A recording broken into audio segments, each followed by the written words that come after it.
নমস্কার বন্ধুরা, চলে এসেছি নতুন আজকে একটা ভিডিও নিয়ে। আশা করি আপনারা সকলে ভালো আছেন। আমরা মাইক্রো ওভেন ছাড়া গ্যাসে কিভাবে কেক বানাবো দেখতে থাকুন।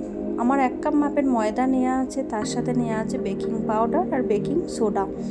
এগুলো কোনো তিনটাকে আমরা চালনির মধ্যে নিয়েছি। এটাকে আমরা চেলে নেব। চেলে নিলে কি হবে, পুরো খাবার সোডাটা বেকিং পাউডারটা পুরো ময়দার সাথে মিশে যাবে। এইভাবে চেলে নেব। দেখুন চেলে নিয়েছি, একটুখানি নিয়েছিল, ডলা মতন ছিল, এটা স্পুনে করে করে দিয়েছি। এখানে নেওয়া আছে 1 কাপ মতন চিনিটাকে মিক্সিতে গুঁড়িয়ে নিয়েছি। এখানে দিয়ে দিলাম চিনি, 2টো ডিম। এগুলোকে খুব ভালো করে ফাটাতে থাকবো। দেখুন আমি নিয়েছি বাটারের জায়গায় আপনারা সাদা তেলও ইউজ করতে পারেন। খুব ভালো করে একটা আমরা মিক্সটাকে ফেটাতে থাকবো। যত বেশি আমরা ফেটাবো তত বেশি এটা ফুলবে। আর এখানের মধ্যে আমি অ্যাড করে দিলাম ভ্যানিলা। আমি মোটামুটি এটা 30 থেকে 40 মিনিট মতন হাতে ফাটিয়ে নিয়েছি।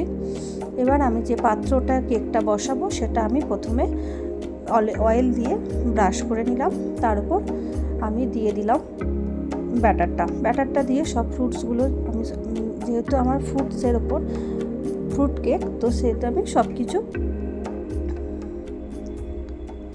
আস্তে আস্তে দিয়ে সাজিয়ে নিয়েছি। ব্যাটারটাকে আমি সাজিয়ে নিলাম কেকের বাটিটা। আপনাদের কাছে যেমন থাকবে সেইভাবেই দেবেন।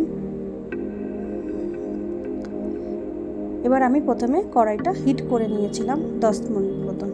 তার উপর আমি একটা এর উপর আমি একটা স্টেনার চাপিয়ে নিয়েছিলাম, ওটাকে হিট করে নিয়েছি। তার উপর আমি কেকটাকে বসিয়ে দিয়েছি। দেখুন আস্তে আস্তে আস্তে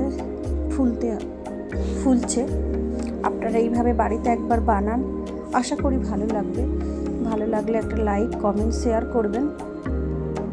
আপনার লাইক কমেন্টে আমাকে নেক্সট ভিডিও বানানোর জন্য অনেক মোটিভেশন করবে। দেখতে থাকুন এবার কেকটা। দেখুন আমার কেকটা মোটামুটি হিট হয়ে গেছে, ফুলেও গেছে। আমি একটুখানি দেখে নিলাম ভেতরটা কাঁচা ভাব নেই। আর একটু হতে দেবো, লাল যেহেতু হয়ে যাবে। একদম গ্যাসের ফ্লেম কমানো আছে। দেখুন কেক মোটামুটি রেডি হয়ে গেছে। আপনারা বাড়িতে বানান এইভাবে, আশা করি ভালো লাগবে। দেখুন কত সুন্দর হয়েছে, না নিচটা ধরে গেছে আর কত স্পঞ্জিও হয়েছে। দেখুন আমি একবার কেটে দেখিয়ে দিচ্ছি ভিতরটা। দেখুন কত স্পঞ্জ হয়েছে, নরম, একদম সফট। আপনারা বাড়িতে বানান এইভাবে, আশা করি ভালো লাগবে।